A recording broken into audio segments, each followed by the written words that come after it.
ya estamos conectados con nuestro próximo entrevistado, reconocido economista, expresidente del Banco Central, y la verdad es que es un lujo para nosotros poder charlar con Martín Redrado en este momento tan particular de la economía, aunque creo, Martín, que siempre es un momento particular en la economía argentina, no recuerdo momentos fáciles. ¿Cómo te va? ¿Qué tal? Buenos días para todos. Sí, nunca un momento aburrido en la economía argentina y bueno, con mi equipo en Fundación Capital, que tengo el gusto de dirigir, seguimos pulso a pulso, palmo a palmo, no solo la economía argentina, sino también la economía de toda América Latina, que está viviendo un momento especial también en el mundo. Bueno, ¿qué momento cómo podemos definir el momento actual de la economía? Pasado una elección que generó sobresaltos, como fue la del 7 de septiembre, la elección bonaerense, trajo cierta calma la elección del 26 de octubre, mucha intervención de Estados Unidos, se hablaba o se presumía que iba a haber una devaluación, que era inevitable, hasta ahora no llegó, el dólar está calmo. ¿Cómo podés definirnos en pocas palabras el momento actual? A ver, Argentina tiene una nueva oportunidad.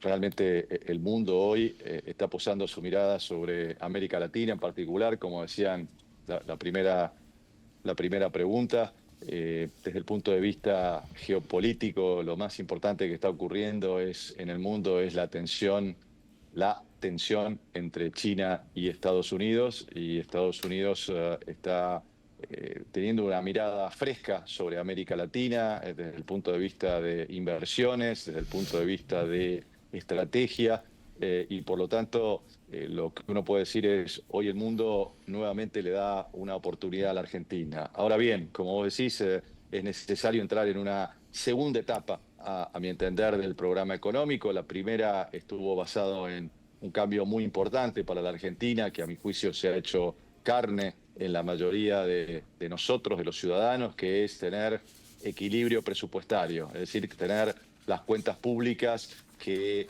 los ingresos superen a los egresos, cosa que cada uno de nosotros hace en su vida personal, en su comercio, en su industria, en sus familias, pero que lamentablemente la clase política no lo tenía incorporado y pensaba que se podía gastar sin ningún tipo de consecuencias, y así llegamos a un Banco Central totalmente quebrado y a una inflación que nos golpeaba a todos los argentinos de una pérdida del poder adquisitivo prácticamente a diario. Ahora, esto es una condición necesaria, pero no suficiente. Dadas las condiciones que hoy tiene el mundo y que Argentina puede aprovechar, es necesario entrar a una segunda etapa que consolide lo que se ha logrado, pero que vaya más allá hacia darle previsibilidad a todos los que estamos en la economía argentina. Previsibilidad, en principio, en materia cambiaria, es decir, generar una política cambiaria de largo plazo, una política financiera que le baje las tasas de interés, sobre todo las pequeñas y medianas empresas que han sufrido estos últimos tiempos con altísimas tasas de interés, con también una modernización de nuestra estructura impositiva para sacarnos impuestos que son distorsivos y que perjudican a la producción nacional, pero también con una mirada exportadora, mucho más allá de solo mirar a los Estados Unidos, mirar a otros mercados en donde Argentina pueda exportar, generar más dólares de exportación. Si uno tuviera que sintetizar este momento, probablemente tengamos muchos dólares financieros, es necesario generar dólares de producción y de exportación. Ese es el desafío para generar más empleo y más producción en la Argentina. Esa es la etapa que a mi juicio debe venir en este momento.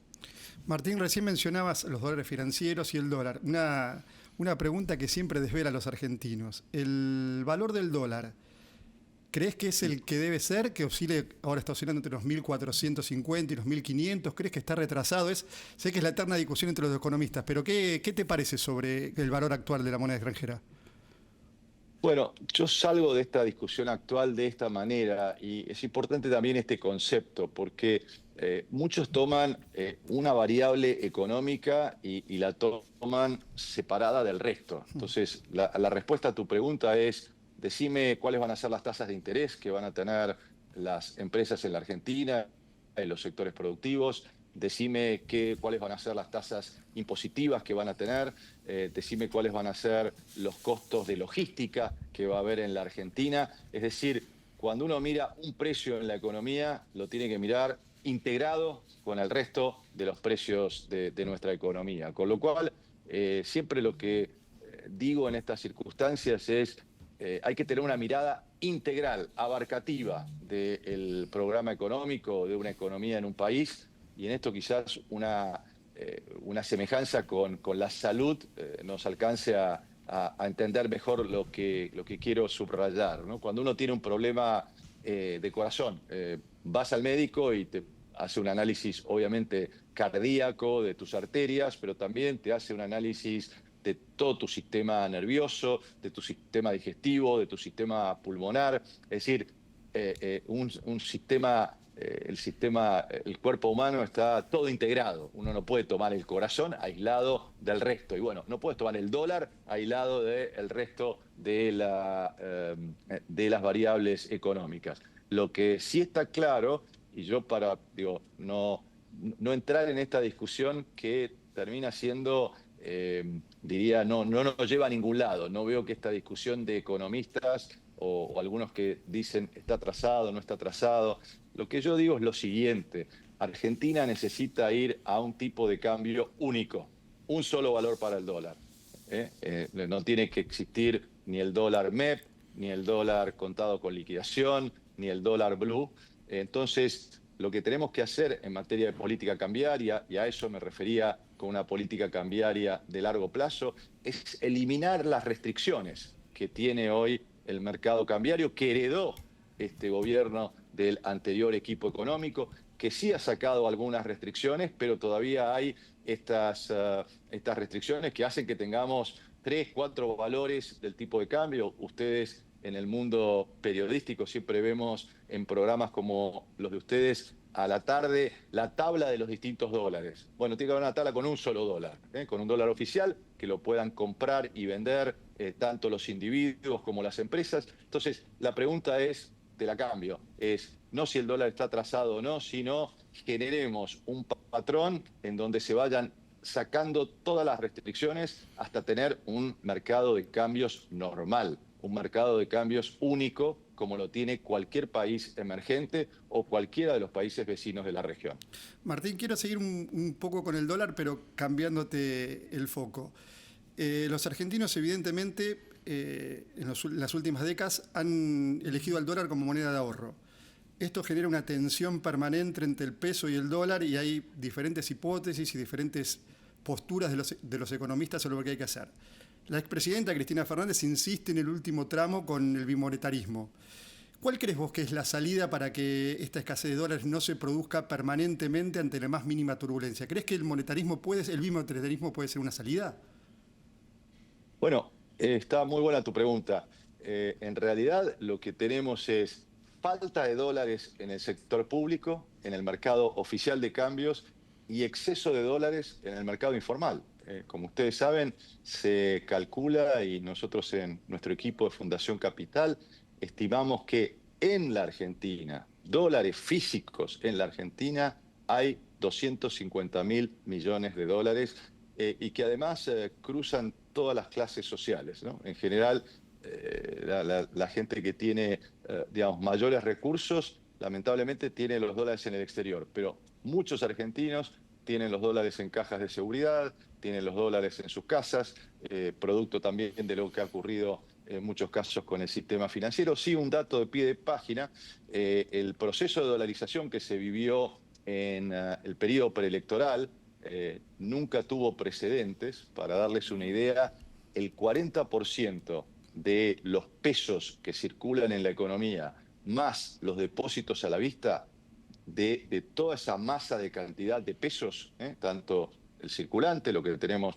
cada uno de nosotros en sus billeteras, en sus bolsillos, más los depósitos que tienen los individuos y las empresas en cuenta corriente, es decir, no en plazo fijo, el 40% de eso se dolarizó.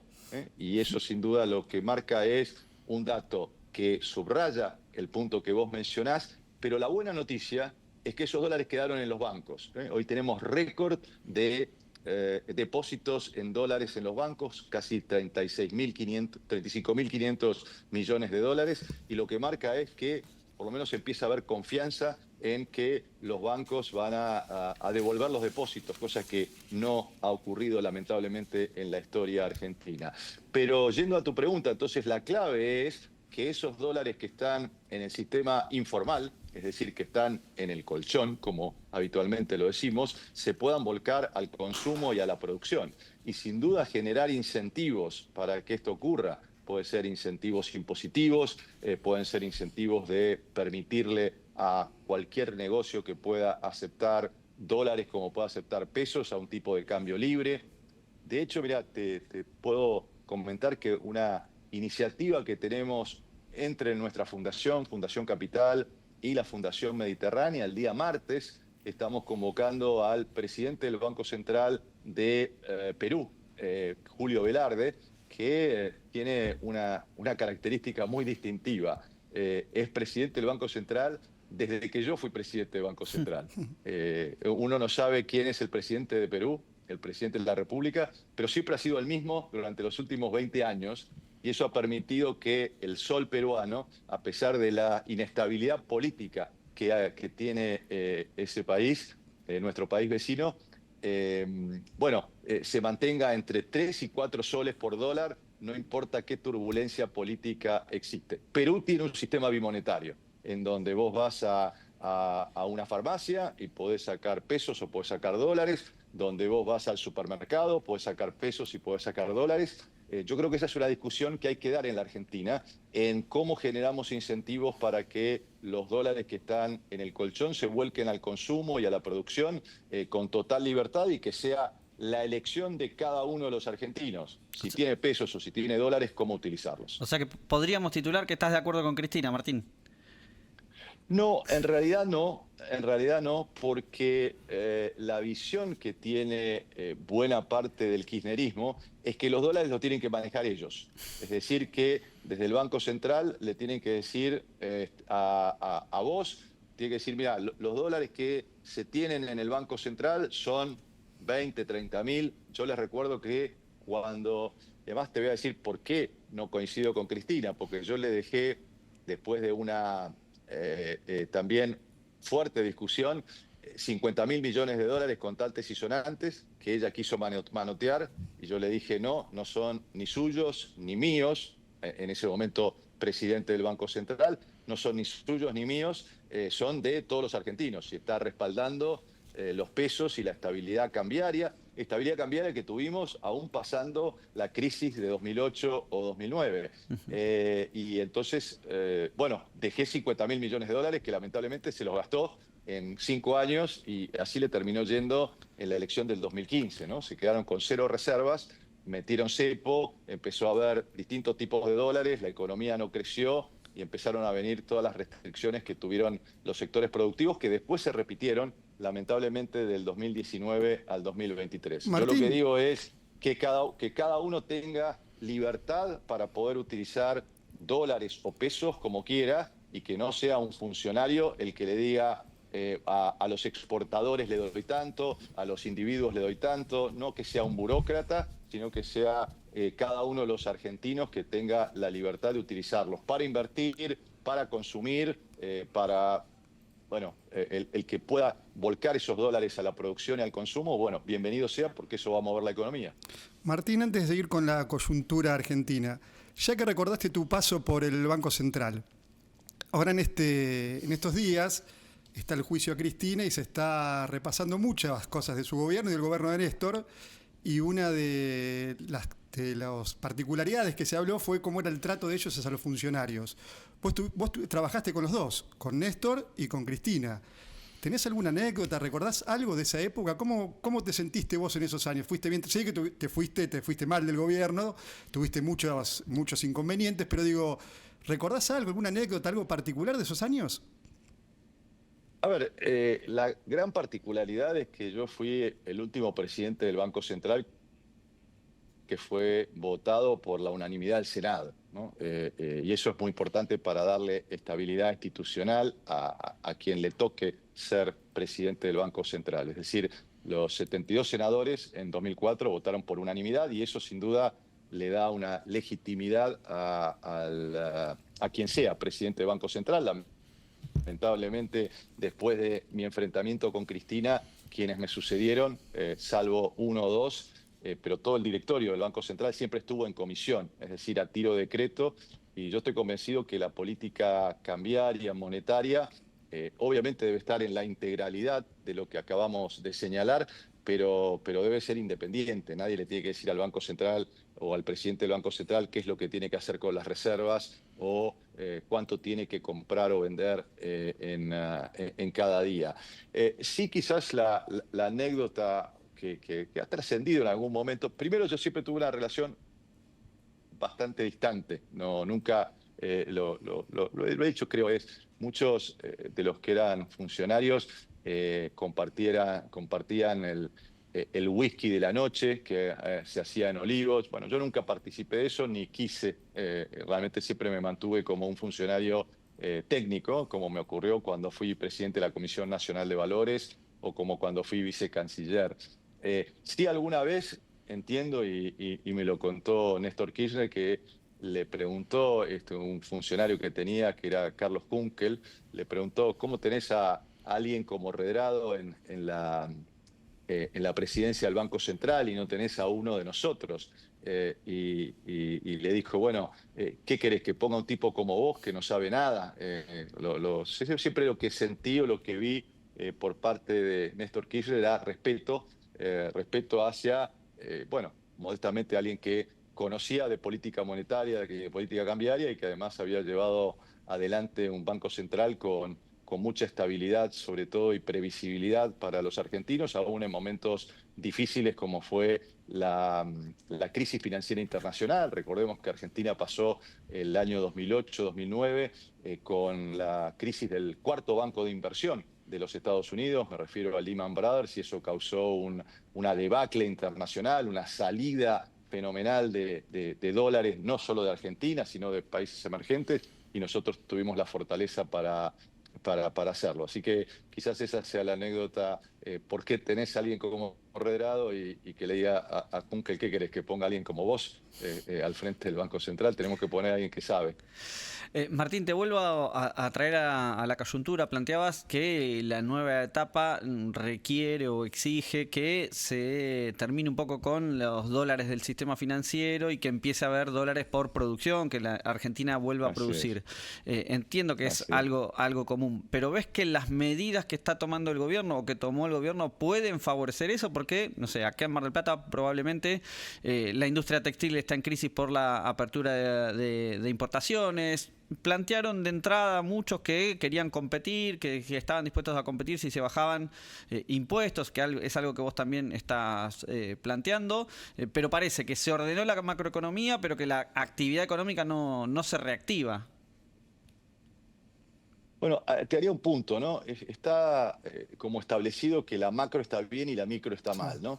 Y la macro se compone de 4 vectores, o si querés, una mesa de 4 patas. Una es la fiscal, que sin duda lo hemos señalado en la primera pregunta, la segunda, en donde hay que tener como condición necesaria, pero no suficiente, tener equilibrio presupuestario, pero las otras 4 patas es tener una política cambiaria que no tenga restricciones, sino una política cambiaria que no haya que discutir si las bandas están bien, si las bandas no están bien, sino que haya libertad, como cuando yo conduje el Banco Central, digamos, durante 5 años y medio tuvimos un solo valor del cambio y teníamos y pasamos varios cimbronazos, pero teníamos un Banco Central fuerte que tenía reservas y por lo tanto podía darle previsibilidad a todos los argentinos. Muy importante para aquellos que quieren comprar, vender, para aquellos que quieren invertir, tener claridad en materia cambiaria de cuál va a ser la política de largo plazo. En tercer lugar, la política monetaria y en cuarto lugar, la política financiera. Todavía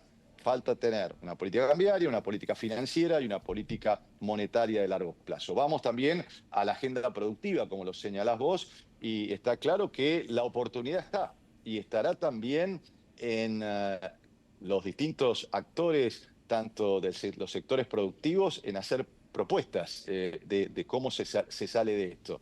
Yo veo hoy en el día a día muchos que critican lo mal que está. Y todos sabemos lo mal que está y los problemas que tenemos argentinos. Ahora, yo valoro a aquellos que toman el problema y te dicen cómo se soluciona. Yo acá, en este espacio que ustedes me están dando, digo, Argentina en este momento lo que necesita es una hoja de ruta, no solo consolidar estas 4 patas de la macroeconomía, las que faltan, las 3 patas que faltan, reitero, la cambiaria, la monetaria, la financiera, sino también una agenda productiva que también tenga 4 vectores. Uno del que ya hablamos, que es la modernización impositiva. Argentina tiene que hacer una lucha frontal contra la informalidad y bajar impuestos distorsivos. Segunda, una revolución exportadora. Tercero, una revolución de la logística para reducir los costos de transporte. Y cuarto, una revolución federal. Estos son los 3 ítems que Argentina, y aquí yo lo estoy haciendo como una propuesta concreta, pero entiendo que esto es lo que hay que debatir hoy en la Argentina, tanto en los medios de comunicación como en las cámaras de diputados, como también en las cámaras empresariales, digamos, que lleven propuestas concretas de qué es lo que debe hacer la Argentina. Cuando me refiero a revolución exportadora, muy claro, nosotros no tenemos, vos mencionaste recién, no tenemos que bajar aranceles unilateralmente. Hoy el mundo es estrictamente transaccional. Nadie da nada a cambio de nada. Es decir, lo que hoy tenemos que trazarnos es una política de integración productiva con el mundo. Y por esto quiero decir que cuando uno hace una negociación con Estados Unidos, pero también hay que abrirnos al resto de los países del mundo, es también que haya reciprocidad. Es decir, que si yo voy a estar bajando aranceles, digo, Argentina, que también le bajen aranceles a la producción argentina en los países con los cuales estamos negociando. Hay que mirar a países mucho más América Latina en términos de inserción de las pymes en particular, pero también a países como los de Medio Oriente. Yo trabajo mucho en el mundo, en Asia-Pacífico también, dirijo una maestría en Banco Central en Malasia y estoy bastante en contacto con todo ese mundo. Bueno, Medio Oriente en particular, Arabia Saudita. Ayer me tocó participar del aniversario de la independencia de los Emiratos Árabes. Bueno, son todos países que consumen lo mismo que produce Argentina. Y con lo cual, digamos, a esos países tenemos que mirar para generar realmente mayores exportaciones. Termino entonces con estos 2 puntos. Lo otro es la revolución de la logística, bajar costos de transporte. Argentina necesita más inversión en rutas, bueno, ustedes lo saben estando en la provincia de Buenos Aires, más inversión en puertos, más inversión en caminos rurales, y esto es otro tema central. Y por último, una revolución federal, que es darle a las provincias los recursos que le corresponden para que puedan tener sus propias políticas regionales, subregionales de desarrollo. Esta es la agenda que a mi juicio debemos completar hacia adelante para generar más empleo y más producción, que es lo que falta en la Argentina. ¿Y ves al gobierno en esa línea? Bueno, estamos en el comienzo de una segunda etapa.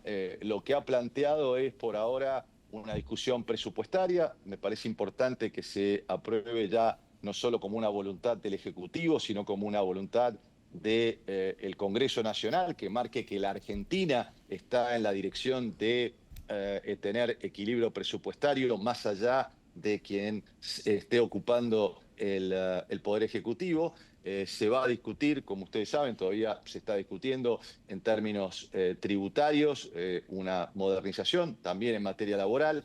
Yo estoy convencido que la secuencia tiene que ser primero lo tributario. Para que haya más empleo, la economía tiene que volver a crecer. Entonces, una modernización de la estructura laboral va a dar resultados en la medida en que la economía esté en crecimiento. Y lo que digo es, falta todo esto también, no nos quedemos solamente con estas 2 digamos, propuestas o lo que está sobre la mesa o lo que va a estar en discusión en los próximos meses, que por supuesto tenemos que ver exactamente qué impuestos distorsivos. La clave, como digo, en materia tributaria es ampliar la base, que tengamos más argentinos que están formalizados, más argentinos que tengan cobertura social, porque esto me parece central para generar un país que tenga crecimiento económico y social, no por un lado y por el otro, ¿no? Sino que los dos sean convergentes, tanto lo económico como el aspecto social, que haya crecimiento del empleo fundamentalmente. Pero lo que digo es, no nos tenemos que quedar solo con esto. Necesitamos una revolución exportadora, una revolución de la logística, una revolución federal que nos permita entonces tener un enfoque integral y que no sean solo 4 o 5 sectores a los que le va bien en la Argentina, como puede ocurrir si no hacemos nada. Si no hacemos nada, vamos a tener el sector petróleo y gas, el sector energético, el sector minero, el sector agro, el sector economía del conocimiento, tecnologías de la información y el sector bancario. Son 5 sectores, pero bueno, esa no es la Argentina que yo quiero, ni creo que la mayoría de los argentinos queremos. Queremos una Argentina que incluya a 48 millones de argentinos y no solamente una parte. Martín, recién hablabas sobre cómo se tiene que relacionar el gobierno o con qué países.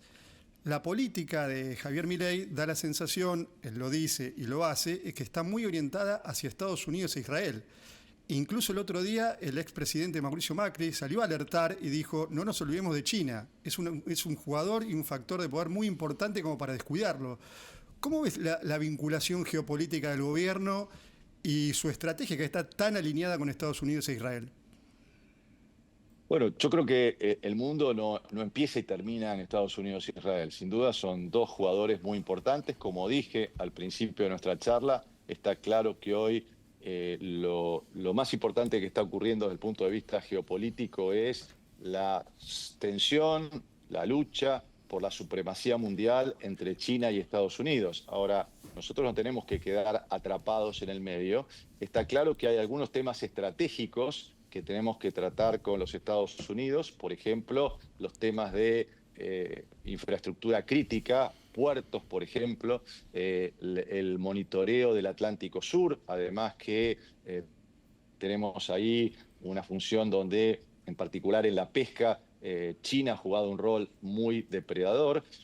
También en el área de las cadenas de provisión, las cadenas de suministro, de provisión. En la hipótesis de conflicto, hoy lo que se busca en el mundo es tener proveedores confiables. Antes de la pandemia y de esta tensión que se ve cada vez más evidente entre Estados Unidos y China, lo que se buscaba en el mundo eran los proveedores más baratos. Y siempre que doy charlas en el interior del país, en pequeñas y medianas empresas, estuve en Córdoba esta semana, uno de los mensajes centrales que doy es, hoy el mundo busca los proveedores más confiables y no los más baratos. Es decir, antes se buscaban los proveedores en el sudeste asiático porque eran los más baratos, hoy se buscan los más confiables. Los más confiables son aquellos que, en hipótesis de conflicto, puedan seguir suministrando lo que necesitan las industrias, tanto de Estados Unidos como de Europa, como de América Latina, de Medio Oriente. Es decir, ser confiables y mostrar que tenemos la capacidad. Y eso es una ventaja competitiva que tiene la región que muchas veces no valoramos. Hoy nuestra región es una zona de paz en el mundo cuando se habla de conflictos que pueden emerger en cualquier lugar del mundo, menos en nuestra región, menos en nuestra América Latina, menos también en el cono sur del mundo. Y por lo tanto hay algunos temas estratégicos que debemos tratar con Estados Unidos, pero el resto de los temas comerciales, tenemos que estar hablando con China, hablando con la India, hablando con Vietnam, hablando con Indonesia. Es decir, tener, en el caso de Estados Unidos, yo he escrito un trabajo en particular también que lo he publicado en una universidad de los Estados Unidos junto con mi equipo, a los que me refiero con Estados Unidos debemos tener compromisos selectivos, es decir, temas como infraestructura, temas como el Atlántico Sur, temas como lo que hace al sector militar, temas como los que hace a bases como se les dio en Neuquén a China. Bueno, esos temas son estratégicos, puertos son estratégicos también por el caso de un conflicto. Bueno, el tema satelital también es otra área, ciberseguridad, son esas áreas estratégicas donde sí debemos tener una relación más directa con los Estados Unidos, pero en el resto de comercio, en lo que hace a exportaciones, importaciones, debemos tener una mirada muy práctica del mundo porque los países se manejan así. ¿Cómo generamos más empleo y más producción para los argentinos? Observen al propio presidente de los Estados Unidos, que lo primero que dice es América primero. América porque ustedes saben que los americanos llaman América a los Estados Unidos, nosotros decimos América a las Américas, pero ellos dicen America First. Y yo hace rato ya publiqué un libro que se llama Argentina primero. Y yo digo Argentina primero. Y entonces pongamos Argentina y que cada negociación nos permita poner qué ganamos en términos de producción y qué ganamos en términos de empleo para los argentinos. Martín, volviendo un poco a lo local. El gobierno, el presidente y su equipo económico reivindican los años 90 y reivindican el menemismo. Quería saber qué similitudes vos, que sos un historiador de la economía, ves con los 90 y en caso que esas similitudes que están bastante a la vista sean así, una de las críticas que formularon incluso los economistas a los 90 fue que se abrió demasiado la economía, pero no se había preparado una malla de contención social para todos los que iban a quedar afuera. A veces eran indemnizaciones, la gente terminaba poniendo un kiosco, un remis, el negocio después no funcionaba y se generó un bolsón de pobreza muy grande. Primero, ¿qué similitudes ves con los 90? Y segundo, si ves que el gobierno está pensando en una malla de contención social para los que no puedan quedar adentro de algunas aperturas. El mundo cambió mucho y por lo tanto pensar en hacer similitudes con los 90, sinceramente me parece un error. Y te voy, si querés, desde mi propio metro cuadrado diario, que es la política cambiaria y monetaria. En los años 90, la mayoría de los países emergentes tenían tipos de cambio fijos. Recordemos el primer caso de salida de tipo de cambio fijo fue México en fin del año 94. 20 de diciembre del año 94, México devalúa, sale de tipo de cambio fijo y va a tipo de cambio flotante en lo que se llamó el efecto tequila. Después vinieron todos los países del sudeste asiático. En el 97 con Tailandia primero, después Indonesia, Corea del Sur, Rusia en ese momento también, se llamó el efecto vodka, parecía que todos estaban medio ebrios porque se le ponía el nombre de alcohol. Después tuvimos la salida de Brasil, recordemos en el año febrero del 99, el tipo de cambio era fijo, recordemos que en ese momento, bueno, Fernando Henrique Cardoso, que había sido el autor del Plan Real, había tenido un tipo de cambio fijo de 1,12 reales, era un dólar. Así como Argentina tenía un dólar, un peso, Brasil tenía 1,12 reales, eran un dólar, y eso fue hasta febrero del 99, en donde sale a tipos de cambio flotante. Bueno, hoy todo el mundo tiene tipos de cambio flotante, con lo cual hacer alguna comparación ya desde el punto de vista monetario, desde el punto de vista de la convertibilidad, estamos lejos de eso. Yo lo que prefiero es decir, los programas económicos deben ser programas económicos y sociales. Y esto lo aprendí mucho de Roberto Labaña, con quien compartí mucho tiempo, tanto cuando fui vicecanciller y él era ya ministro de Economía, bueno, primero embajador en la Unión Europea y nos tocó hacer varias negociaciones juntos, y también cuando en mi primera etapa como presidente de Banco Central y él era ministro de Economía. Y el último viaje que hicimos juntos, uno de los viajes siempre con los distintos funcionarios puede hablar más que en el día a día, fue a China justamente, a una reunión del G20 en Beijing, sobre casi septiembre-octubre del 2020, presidente de Banco Central, ministro de Economía. Y ahí Roberto me decía, Martín, cuando pensamos la política económica, tenemos que pensar la política económica y social. No podemos pensar primero la política económica y después, como vos preguntás, la malla de contención para la política social. Tenemos que pensar en un concepto integrador, en donde la política económica traiga beneficios sociales y no que tengamos que ver cuáles son los costos de la política económica para aquellos que están quedando afuera. O sea, lo que necesitamos es que la política económica integre a todos y por eso necesitamos, como te decía anteriormente, tu pregunta es no solo una macro sólida, y yo planteé las cosas que faltaban, sino también una agenda productiva que nos permita incluir a todos los sectores de nuestro país. Martín, la última, te proponemos hacer un ping-pong para que definas en una palabra a las personas que van a aparecer en pantalla. El primero, Sergio Massa. Oh, a ver, yo la verdad que hacer calificaciones personales creo que no es el camino hoy en la Argentina. Yo creo que lo que hay que proponer son ideas. Las personas, digamos, somos anécdotas. Lo que hay que evaluar son sus ideas hacia adelante. Entonces, calificar lo que ha hecho, creo que ustedes o el público en general, a cada una de las figuras que pongan, las puedan calificar por su pasado. Yo prefiero, como hacedor de políticas públicas, no ser opinador. Hay muchos opinadores hoy en la Argentina y hay pocos hacedores de políticas públicas. Tenemos 5 caritas. En este espacio, pero no voy no voy a hacer comentarios sobre las personas. No, pero has compartido, lo has conocido, has trabajado con él. Como se dice en latín, no hago comentarios ad hominem a las personas, sino a las ideas, a los proyectos y sobre todo mirando hacia el futuro.